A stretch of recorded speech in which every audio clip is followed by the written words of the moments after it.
শুভেচ্ছা। দেশের সংবাদে স্বাগত জানাচ্ছি সুমাইয়া সাজ্জাদ। শুরুতেই সংবাদ শিরোনাম।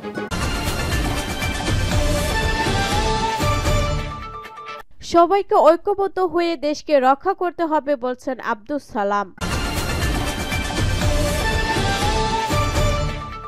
এরপর জানিয়ে দেব, রাজনীতি করতে হলে জনগণের কথা মাথায় রেখেই করতে হবে বলছেন সেলিম উদ্দিন। আরো জানিয়ে দেব, অনুমতি পেলে ভারতে গিয়ে শেখ হাসিনাকে জিজ্ঞাসাবাদ করা হবে বলছেন জাতীয় স্বাধীন তদন্ত কমিশন। এদিকে সাদা পোশাকে ডিবি কাউকে আটক করতে পারবে না বলছেন স্বরাষ্ট্র উপদেষ্টা জাহাঙ্গীর আলম চৌধুরী। এবং সর্বশেষ জানিয়ে দেব, গাজীপুরে আজও সড়ক অবরোধ করে শ্রমিকদের বিক্ষোভ। শিরোনাম শুনলেন, এখন বিস্তারিত। তবে তার আগে ভিডিওটিতে একটি লাইক, কমেন্ট, শেয়ার করে সবাইকে দেখার সুযোগ করে দিতে বিশেষ অনুরোধ রইল।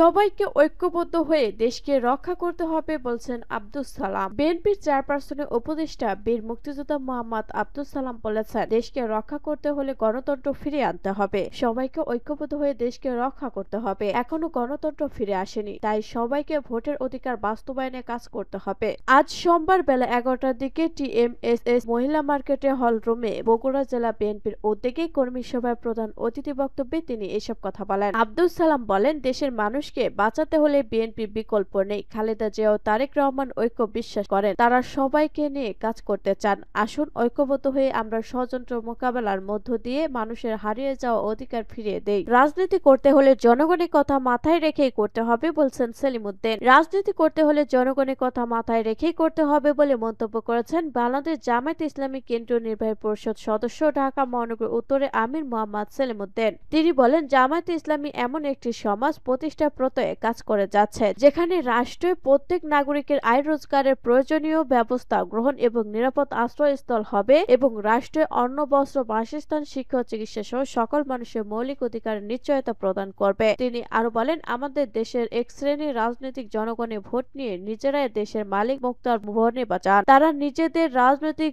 উচ্চবিলাসে চারিতার্থ ও জনগণের ওপর জুলুম করার জন্যই মাস্তান পোষান। মানুষ তাদের পেছনে দৌড়াতে বাধ্য হয়, কিন্তু সেদিন শেষ হয়ে এসেছে। অপরাজনীতি বাংলাদেশে আর কোনোভাবেই চলবে না। এদেশের রাজনীতি করতে হলে জনগণের কথা মাথায় রেখেই করতে হবে। সেলিম উদ্দিন বলেন, 1 টাকার ঘুষ, দুর্নীতি, চাঁদাবাজি, টেন্ডারবাজি, সন্ত্রাস, নৈরাজ্য, অপরাজনীতি ও জনগণকে কষ্ট দেওয়ার অশুভ বৃত্ত থেকে সংশ্লিষ্টদের অবশ্যই বেরিয়ে আসতে হবে। ব্যক্তি স্বার্থ সংকীর্ণ দলীয় স্বার্থের বিপরীতে জাতীয় স্বার্থকে প্রাধান্য দিয়ে দেশ গড়ার প্রত্যয় গ্রহণ করতে হবে। তাহলে আমরা জাতিকে এক নতুন বাংলাদেশ উপহার দিতে সক্ষম হব। তিনি দেশকে ক্ষুধা, দারিদ্র্যমুক্ত ও সুখী সমৃদ্ধ করতে দলমল নির্বিশেষে সকলকে ঐক্যবদ্ধ থাকার আহ্বান জানান। তিনি বলেন, স্বাধীনতার পর দেশের রাজনীতি ও রাষ্ট্রচারকে ব্যবসায়িক পণ্যে পরিণত করা হয়েছে। পতিত স্বৈরাচারের আমলে ব্যাপকভাবে মূল্যস্ফীতি ঘটেছে। এমনকি বই, খাতা, কলম সহ শিক্ষা উপকরণের দাম ছিল সাধারণ মানুষের নাগালের বাইরে।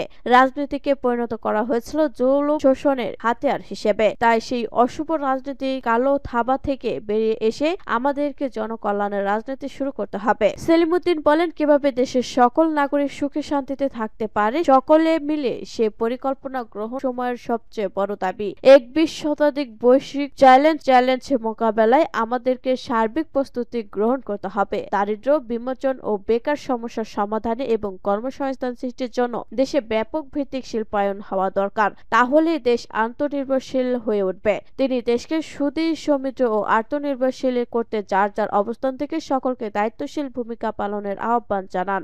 অনুমতি পেলে ভারতে গিয়ে শেখ হাসিনাকে জিজ্ঞাসাবাদ করা হবে বলছেন জাতীয় স্বাধীন তদন্ত কমিশন। ভারতের অনুমতি পেলে সেদেশে গিয়ে শেখ হাসিনাকে জিজ্ঞাসাবাদ করবে জাতীয় স্বাধীন তদন্ত কমিশন। কমিশনের সভাপতি মেজর জেনারেল আলম ফয়জুল রহমান বলেছেন, ভারত শেখ হাসিনাকে দেশে না পাঠালে তাদের অনুমতি পেলে তদন্ত কমিশন ভারতে গিয়ে শেখ হাসিনাকে জিজ্ঞাসাবাদ করবে। কোনো সিকিউরিটি আর যানবাহন না দিলেও কাজ চালিয়ে যাওয়া হবে। সোমবার দুপুরে রাজধানীর রাওয়া ক্লাবে আয়োজিত এক অনুষ্ঠানে একথা জানান major general Alam Faizul Rahman. BDR হত্যাকাণ্ডে শহীদ পরিবারের সদস্যদের সঙ্গে মতবিনিময় অনুষ্ঠিত হয়। তিনি বলেন, ভারত সরকার যদি শেখ হাসিনাকে ফেরত না পাঠায় তবে দেশটির অনুমতি পেলে আমরা ভারতে গিয়ে তাকে জিজ্ঞাসাবাদ করতে প্রস্তুত। ফয়জুর রহমান বলেন, বিডিআর হত্যাকাণ্ডে জাতীয় শাহী তদন্ত কমিশন নিরপেক্ষ থাকবে। নিরপেক্ষ থেকে সবার সহযোগিতা নিয়ে তদন্ত কাজ চালানো হবে। বিগত 16 বছরে বিডিআর হত্যাকাণ্ডে বহু প্রমাণ নষ্ট হয়ে গেছে। এখন যা হওয়ার তা খোলামেলা ভাবে হবে। সাদা পোশাকে ডিবি কাউকে আটক করতে পারবে না বলছেন স্বরাষ্ট্র উপদেষ্টা জাহাঙ্গীর আলম চৌধুরী। স্বরাষ্ট্র উপদেষ্টা লেফটেন্যান্ট জেনারেল অবসরপ্রাপ্ত জাহাঙ্গীর আলম চৌধুরী বলেছেন, আয়নাঘর বা ভাতের হোটেল কিছুই থাকবে না ডিবি কার্যালয়ে। আর ডিবি সাদা পোশাকে কাউকে আটকও করতে পারবে না। আটকের আগে অবশ্যই ডিবিকে জ্যাকেট পরিধান ও আইডি কার্ড শো করতে হবে। সোমবার 6 জানুয়ারি দুপুরে রাজধানী মিট্রো রোডে ডিবি কার্যালয় পরিদর্শন শেষে সাংবাদিকদের প্রশ্নের জবাবে তিনি একথা বলেন। ডিবির ভেতর পুকুরটা যেন আয়নার মতো পরিষ্কার থাকে। ডিবি কার্যালয়ে আয়নাঘর ছিল বলে জেনেছি। আপনি আজ ডিবি কার্যালয় পরিদর্শন করলেন, ডিবিতে সেই আয়নাঘর এখনো অক্ষত রয়েছে নাকি না জানতে চাইলে তিনি বলেন, আয়নাঘর বলে কিছুই নেই। আমি ডিবিকে বলেছি ডিবি কার্যালয়ের ভেতরে এই পুকুরটা যেন আয়নার মতো পরিষ্কার থাকে। আয়নাঘর বলে কিছু থাকবে না, কোনো ভাতের হোটেলও থাকবে না ডিবিতে। আইডি কার্ড ও জ্যাকেট পরে আসামি ধরতে হবে। তিনি বলেন, আমি ডিবিকে বলেছি সিভিল ড্রেসে কাউকে ধরবে না, অবশ্যই জ্যাকেট পরিধান করবে, আইডি কার্ড শো করতে হবে, আইনের বাইরে গিয়ে কোনো কাজ করবে না। আমিও যদি আইনের বাইরে গিয়ে কোনো বেআইনি নির্দেশনা দিই সেটা তারা মানবে না। এসআই নিয়োগে কোনো সুপারিশ করিনি। জাহাঙ্গীর আলম চৌধুরী আরো বলেন, পুলিশ নিয়োগ এসআই নিয়োগে আমরা কোনো রিকোয়েস্ট সুপারিশ করিনি, এটা কেউ বলতে পারবে না। আমিও যদি কোনো দুর্নীতি করি তা আপনারা প্রকাশ করে দেন, কিন্তু সত্যিটা প্রকাশ করেন, বলে দেন ওই জায়গায় টাকা খেয়েছি লিখে দেন, আমার কোনো আপত্তি থাকবে না। স্বরাষ্ট্র উপদেষ্টা আরো বলেন, আজকে ডিবি কার্যালয়ে রুটিন ভিজিটে এসেছিলাম। আইন শৃঙ্খলা পরিস্থিতি আরো কিভাবে উন্নত করা যায় সে ব্যাপারে আলোচনা করা হয়েছে। বর্তমানে আইন শৃঙ্খলা পরিস্থিতি দেশে এখন বেশ সন্তোষজনক, তবে আরো উন্নতি কিভাবে করা যায় সেটাই এখন মূল লক্ষ্য, সেটা নিয়ে কথাবার্তা বলেছি। ঢাকায় ছিনতাই বেড়েছে জানতে চাইলে তিনি বলেন, ছিনতাই বেড়েছে সেটা অস্বীকার করব না, কিন্তু ধরা হচ্ছে প্রচুর ড্রাইভ হচ্ছে।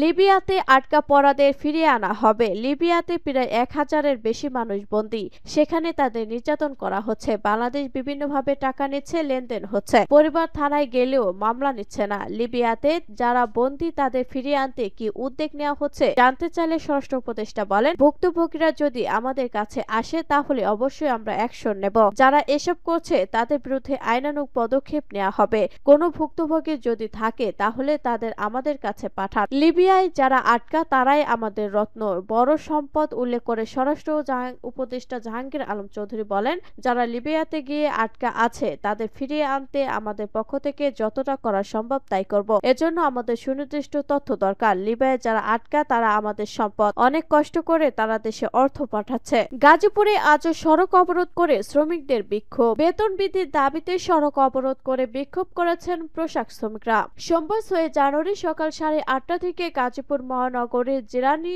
এলাকায় আইরিশ ফ্যাশন লিমিটেড নামের একটি পোশাক তৈরির কারখানায় শ্রমিকরা চন্দ্রা নবীনগর সড়কে অবস্থান নিয়ে প্রায় 1 ঘন্টা অবরোধ করে রাখেন। এতে ওই সড়কে যান চলাচলে বিঘ্ন সৃষ্টি হয়। শিল্প, পুলিশ ও শ্রমিকরা জানান, সরকার ঘোষিত 9 ভাগ ব্যবসায়িক বেতন বৃদ্ধিতে বলা আছে। যাদের 1 বছর পূর্ণ হয়নি তাদের বেতন বৃদ্ধি করা হবে না। কিন্তু জিরানী এলাকায় আইরিশ ফ্যাশন লিমিটেড কারখানা শ্রমিকরা গতকাল রোববার সকাল থেকে বেতন বৃদ্ধির দাবি জানিয়ে বিক্ষোভ শুরু করেন। দুপুর পর্যন্ত আন্দোলন করে শ্রমিকরা বাড়ি ফিরে যান। সোমবার সকালে কারখানায় হাজিরা দিয়ে ফের বিক্ষোভ শুরু করেন। এক পর্যায়ে শ্রমিকরা চন্দ্রা নবীনগর সড়কে অবস্থান নিয়ে বিক্ষোভ করেন। খবর পেয়ে আইন শৃঙ্খলা বাহিনীর সদস্যরা ঘটনাস্থলে গিয়ে শ্রমিকদের বুঝিয়ে সড়ক থেকে সরিয়ে দেন। পরে শ্রমিকরা সরে গেলে সকাল 9:30 থেকে ওই সড়কে যান চলাচল স্বাভাবিক হয়। তবে শ্রমিকরা কারখানার ভেতরে বিক্ষোভ অব্যাহত রেখেছেন। আইরিশ ফ্যাশন লিমিটেডের কারখানার শ্রমিক মোহাম্মদ ইকবাল হোসেন বলেন, অন্য শ্রমিকদের মতো নতুন শ্রমিকদের চাকরি 1 বছরে কম বেতন বৃদ্ধি করতে হবে। যারা আগে কাজে যোগ দিয়েছে তারাও যে কাজ করে আমরাও সেই কাজ করি, তাহলে আমাদের কেন বেতন বৃদ্ধি করা হবে না? গাজীপুর শিল্প পুলিশের অতিরিক্ত পুলিশ সুপার মোহাম্মদ খলিলুর রহমান বলেন, শ্রমিকরা কিছু সময়ের জন্য সড়ক অবরোধ করেছিলেন, তবে এখন চন্দ্রা নবীনগর সড়কে যান চলাচল স্বাভাবিক রয়েছে। ঘটনাস্থলে অতিরিক্ত আইনশৃঙ্খলা বাহিনীর সদস্য মোতায়েন রয়েছে।